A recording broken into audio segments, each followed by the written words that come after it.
Hello everybody, welcome to Atelier Musical. Thank you for being here. We're very excited to have you for our first concert in 2026. For those of you who don't know me, my name is Heike. I am interviewing the artists for our YouTube channel, and I'm very excited to have today the Aureya String Quartet with me. We have violinist Ava Kenney, violinist Tsai, violist Yu-Heng Wang, and cellist Eric Schindler. Welcome, you guys. Hi. Hi. Good to see you. Meanwhile, I say welcome, you could say welcome to us, because you've spent the last 3 days here, being fed and housed and working really hard until 1 in the morning, I heard. Who wants to talk a little bit about the residency, what you've done here since you arrived? So we started with, we came on Thursday afternoon, and we started with some pre-recording prep with adjusting how far away the microphones are, where we're sitting, and kind of what kind of sound we like. We went up to the control booth a lot to hear what kind of balance changes need to be made, and and we messed around with different types of reverb. And what was really interesting was how there was a set of close microphones, that one, and a set of, this is the Deca tree, the kind of capturing the room sound. And a lot of our work on the first couple of days was balancing how much sound we want from the faraway microphone versus the close microphones.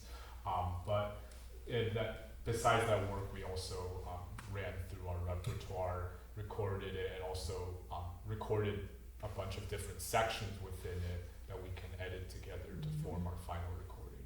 And what was the best was having such great food cooked by Sabrina and other Ed, and yeah, I heard great things about the lasagna. Yeah. You all are third-year students at New England Conservatory in Boston. Do you do anything like recording techniques there as well, or it's purely musical? Well, nothing like this. This is amazing, for sure. There are some classes that we do that focus on the recording side of things and producing, how to make your own video that way. Oh, right. But this is this is a professional setting. This is taking it way up a notch, for sure. Very good to hear. Very good to hear. What I find always interesting, and I'm asking this usually everybody, is when you do a recording session in a classical sense, you'll be working just you with Patrick, which you have done in the last 3 days. But today you're recording this with a, intimate, private audience setting, being present here with you. What does that add or take away in your eyes? Ashley, do you want to talk about that? Yeah, I think as musicians, definitely being in a recording studio and working alone, just the 4 of us, we can sort of fine-tune all the details and everything. But at least for me personally, I really like performing for people, and having that performance space where there's active engagement and interaction with an audience, because the audience does give an energy back to us as well. Nice. And so I personally really like to be in a space where I can play but also receive that energy from the audience as well, because that, I think, also informs us of how we play as well. I think it also inspires us in a way to, bring more energy. We talked about going all in for this performance. Yes, great. Yeah, excellent. so, it's really easy to get down the rabbit hole when we're alone with, so much time where we can, pick out every single section and try to make everything perfect. But in a performance, there's this sort of organic energy that comes with doing things as a performance. Super nice. And the music is just quite amazing. So when we get the ability to share it with not just our other members of the quartet, but with other people, especially in an audience setting, it really affects how we play. Nice. So you all have a job too. Yeah. So 2 ways too. How about we talk a little bit about the pieces? So we have BÉLA BARTÓK String Quartet number 4 in C major, and Carlos Simon's chamber music piece, the Eulogy. 2 pieces that were like composed almost 100 years from each other, right? The BÉLA BARTÓK piece in 1928 and I think Carlos Simon in 2015. Maybe we start with the Bartók. 4 movements, right? 5. Okay, there you go. Good. 5 movements. Not an easy piece to play. Technically intricate. Why did you choose? Maybe why did you choose the piece? You talk about that, and then we come to you for the technical intricacies. Yeah, well, Bartók's 4th quartet has been one of our dream pieces for a long time before this year, I think. And when we came together and brought up the idea, we were all on board. It's a very interesting piece. It's in kind of an arc form. So the first movement and the last movement are kind of like bookends. They're both very powerful and strong. And the 2nd and 4th movements are sort of like episodes. And they have very, very interesting sound worlds that you will hear. And the middle movement, the 3rd movement, is kind of reflective. We like to think of the whole quartet as like very human. I think that's what Eric was saying earlier today. There's a lot of aspects of like conversation and like argument and also like very intellectual conversation, or sometimes it's like very sweet once in a while. Sometimes there's like glimpses of hope, but it's very real. It very much resembles like real life and real society, real human connection. Yeah. Yeah. Before when we spoke a little bit, Eric said something. It's almost like the whole gamut of human emotions is in this piece. So very interesting. I wanted to ask you in particular about 3 intricacies that Patrick asked me to. Sure. Maybe demonstrate for the audience. One is Got called the cello, I might as well use it. So we have 3: the sul ponticello, Yeah. the Atelier, and the Bartók snap. Yeah, so Tell us what you would like the to demonstrate first. ponticello is mostly used in the 3rd movement as like a texture, but it's also used in pizzicato in that 4th movement. I'll show you the bow version. The regular tremolo, for instance, goes like this, but he calls for ponticello, which is really close to our bridge, just super, super nasally, and and the 3rd movement especially creates this like naturistic quality of the sounds in nature. Because nothing is ever so beautiful when you hear it first, but in a collective, it creates this texture. And the interesting thing is, almost always in classical music, ponticello is with the bow, but he calls it for the pits as well, which is interesting because we don't have a bow. So how do we pits? Usually it's like on here. So we were experimenting with different ways, and we eventually found if we pits where we usually don't, which is on the where we put our bow, where the rosin is, we find it really creates an attack. So it's like really, really sharp. We'll see if we can do that today. It's pretty hard. But what was the other one? The Martellet. Oh yeah, Martellet. That's all over the 1st movement. It's you'll hear this. It's kind of if it was a human expression to be angry, it's pretty simple, but sometimes it gets confused. It gets wandering. But it's a really nice texture in that 1st movement to have a very strong articulation, and Ashley kills it. She goes all the time. And the 3rd one, Bartók pits. That's right. Snap, yeah. This one, I'm sure some of you know. It's just very aggressive. It's basically if you combined the ponticello with some sort of angry snap. That's all over that 4th movement, which is all pizzicato. Yeah. So that 2nd and 4th movement, the episodes we were talking about. 2nd movement is fast like a bee, and the 4th movement is sharp and got some, I don't know, what kind of qualities. What kind of qualities does the 4th movement have? 4th movement? Some of it's jazzy, some of it's a little bit like on the back end of like almost humorous, but in like a very odd way. Bartók was an avid advocate for collecting folk music. I think he went into, he was during the time he wrote the piece, the phonograph has just been invented, and he often traveled with his friend, famous composer Zoltán Kodály, to the mountains of Transylvania, and he would bring the phonograph over and hear people sing and play traditional instruments. And the fourth movement is kind of a homage to that. It's trying to imitate like a balalaika, and it's because of that he has us doing all pizzicato. He doesn't stay just in Hungary though. He goes to Turkey, he goes to Egypt, he goes to all over North Africa to hear different indigenous people play different types of music.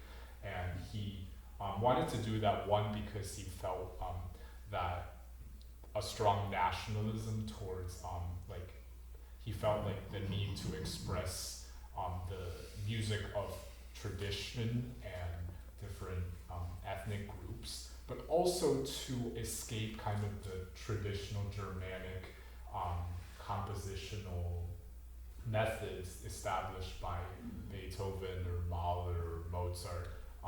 He built on those traditional compositional methods, but he felt a strong urge to transcend above it. So the piece really expresses not only his enthusiasm for folk music, but his desire to be a really innovative 20th century composer. Yeah. And he composed during a time, I think, where the regular harmonic structures that were prevalent in the last 200 years started to break down, and I think composers around him, everybody started to experiment with new forms of tonality and.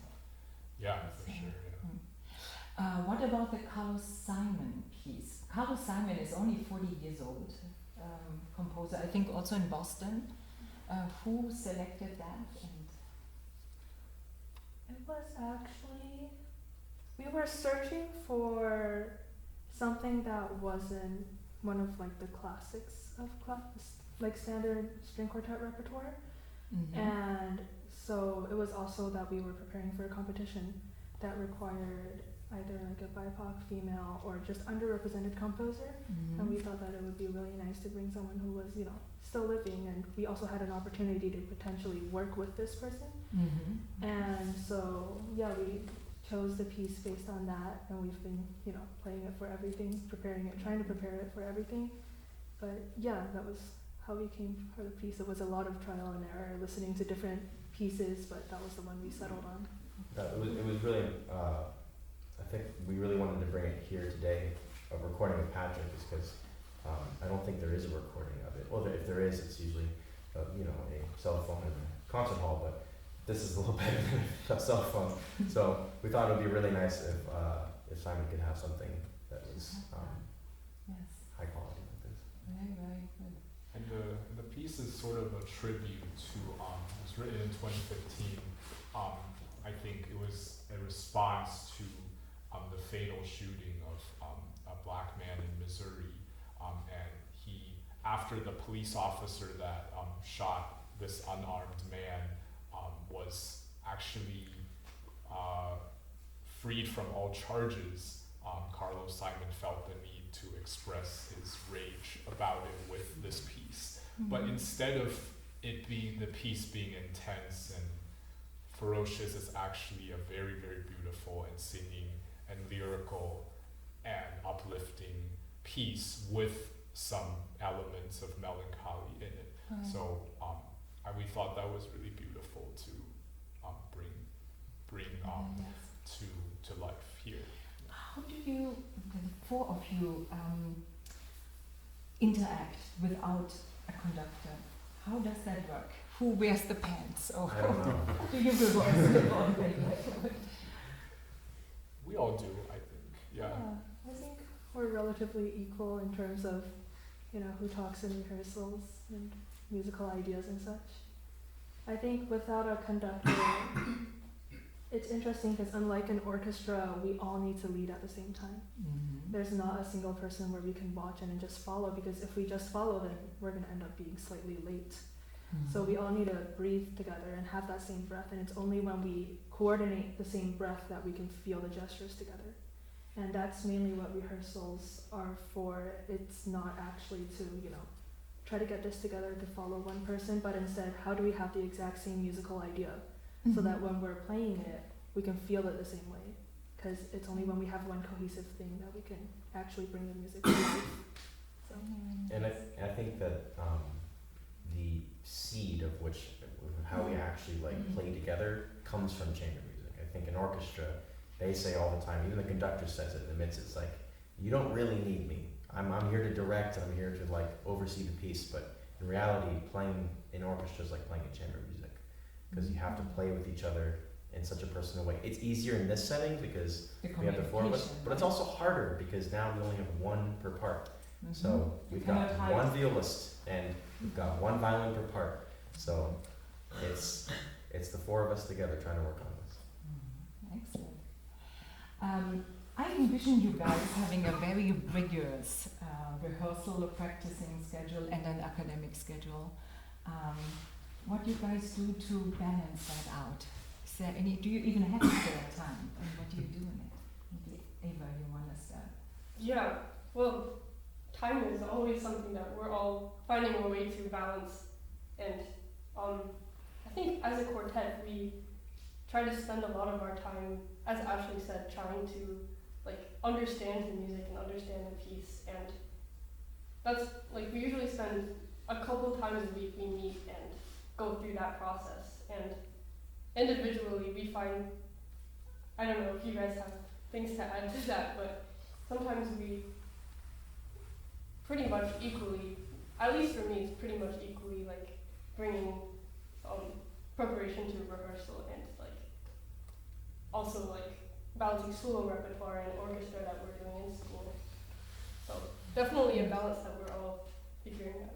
It's definitely just a couple times a week with a couple hours, but if there's a competition on the weekend or performing, we meet every day for a week or two, for sure. Because we're college students, we kind of procrastinate a little. We're not perfect. What about you two? Any hobbies, anything that gets you off for a little bit? Well, I sleep very late, so actually, but I don't work very late. I think I start other than here, these 3 days have been crazy. Usually I like to be out of school by maybe 10 p.m. at the latest, and then but I don't sleep until much later than that. But that's the quiet time where everything is settled down, and that's usually when I can have my own personal time. I really like reading. That's one of my main things to calm myself down. Also writing, mainly because I find myself multitasking so much during the day. I'm a huge multitasker. When I text people, I'm usually not only focusing on you. I'm sorry. Really? I'm doing 3 things at the same time. But then something like reading or writing that takes up my full attention, I think that's usually when I can find myself the most calm, when I can fully focus on one thing instead of going throughout the day multitasking. So yeah, late nights when everything's quiet and I can sit down. And yeah. Very nice. Yu-Heng. I unfortunately I really for me it gets so busy at school for me that I'm not the same as Ashley. I really need 9 hours of sleep to feel okay. So I usually just take little walks around Boston. Go to different places and just see things. I also like reading as well if I have time. But for me, I think practicing is something, but also studying scores, even scores that you're not even playing at the moment, is actually it's a nice refresher sometimes to just play. So I like to do that too. I also like to play piano. I think piano for me is something that I don't have to. I don't have a performance coming up. I don't have to play it. So I like to fiddle around with it. Yeah. So, but mainly walks. I like to take a lot of walks. You all hail from different parts of the country and the world. Yu-Heng, you from Taiwan originally, and then Ashley, you're from Calgary, Canada. Ava, you're from Wisconsin, and Eric, you're from Seattle, Washington State. So in Boston, you as a quartet, as Aureya Quartet, but also individually, different formations, you do some community engagement with music. Can you speak a little bit to that? You do there. Yeah. Personally, it's my third year being part of the CPP at New England Conservatory Community Partnerships and Performances. I think you guys are also part of that this year. Ensemble Fellowship, right? Well, same thing as you are. Same thing? Okay, we barely know each other. I really do believe in the giving back to the community, and I think one thing I really enjoy is doing gigs with my friends. It's good preparation, but also it's really nice to play for new people, and you never know who's in the audience. You make real connections with real people. It's great. Do you go to different facilities or schools or libraries, schools? Previously, our quartet went to Virginia. Maybe one of you can speak on that with residency in the Virginia Arts Festival. Yeah, we were at Norfolk, Virginia. It was a few weeks ago. For like a 5-day residency, we went to a bunch of elementary, middle, and high schools. And we got to meet so many cool people that we're ranging from people who have never had interaction with a string quartet before to people who are playing string quartets and auditioning for conservatories like we are at. So it was really cool to kind of bring our repertoire and really get to know them and have I think as a string quartet, it's so nice to have an audience to kind of complete the circle. I like to think of the analogy that you guys as the audience kind of complete our circle, and that we kind of live through the music together, and to get to kind of experience that with younger kids especially was really inspiring actually. Live through the music together, that's really nice. We also got to bond and share some fun memories. Our flight was canceled twice, so we were stuck together.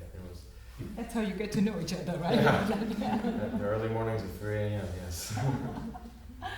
Well, thank you so much for sharing a little bit about yourselves with us and definitely talking about the piece. I think this will add so much texture to the performance that is coming now after a quick break, and I think will enhance the listening experience for our audience.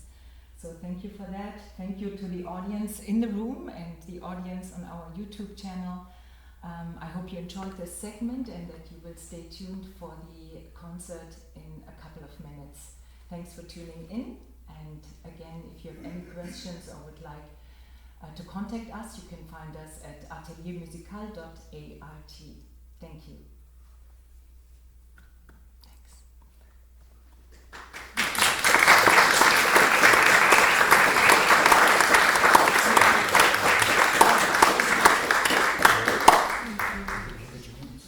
If I'm not mistaken, it's about 10 minutes.